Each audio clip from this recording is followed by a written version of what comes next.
Premier Sarawak Datuk Patinggi Tan Sri Abang Johari Tun Openg memperuntukkan sebanyak 39 juta ringgit bagi menghubungkan kawasan Pakan dengan Ulu Paku di Betong.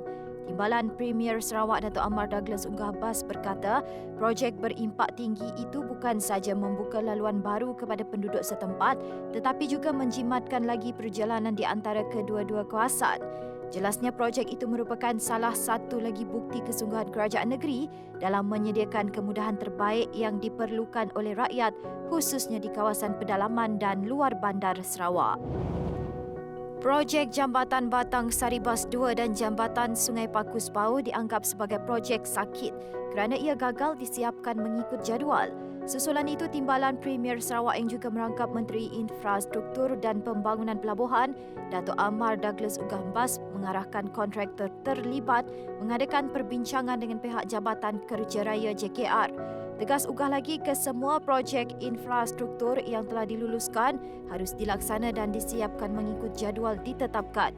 Jika tidak, katanya ia akan mengundang kekecewaan rakyat sekaligus akan mengatakan kerajaan berbohong. Sarawak akan menyediakan dokumen khas sementara kepada individu yang tidak mempunyai dokumen pengenalan diri yang sah tidak lama lagi. Menurut Menteri Pembangunan Wanita, Kanak-kanak dan Kesejahteraan Komuniti Datuk Seri Fatimah Abdullah, dokumen khas tersebut yang dibuat khusus bagi membantu golongan yang berdepan masalah kewarganegaraan akan dikeluarkan oleh Pejabat Premier Sarawak. Menurutnya, perkara tersebut diputuskan dalam mesyuarat kabinet yang diadakan baru-baru ini. Bagaimanapun, mereka yang sudah memiliki dokumen khas sementara itu nanti masih perlu menjalani proses untuk mendapatkan status kewarganegaraan. Sarawak optimis dapat menarik 1.2 juta pelancong dan penghujung pada tahun ini. Dengan risit pelancongan dianggarkan bernilai 3.2 bilion ringgit. Menteri Pelancongan Industri Kreatif dan Seni Persembahan Sarawak Datuk Seri Abdul Karim Rahman Hamzah berkata, sasaran itu disokong oleh penunjuk positif bagi ketibaan pelancong pada suku pertama tahun 2022 iaitu 517 juta pelancong. Abdul Karim bercakap kepada media selepas pelancaran pameran Persatuan Ejen Pelancongan dan Pengembaraan Malaysia MATA 2022 di Kuala Lumpur pada Sabtu.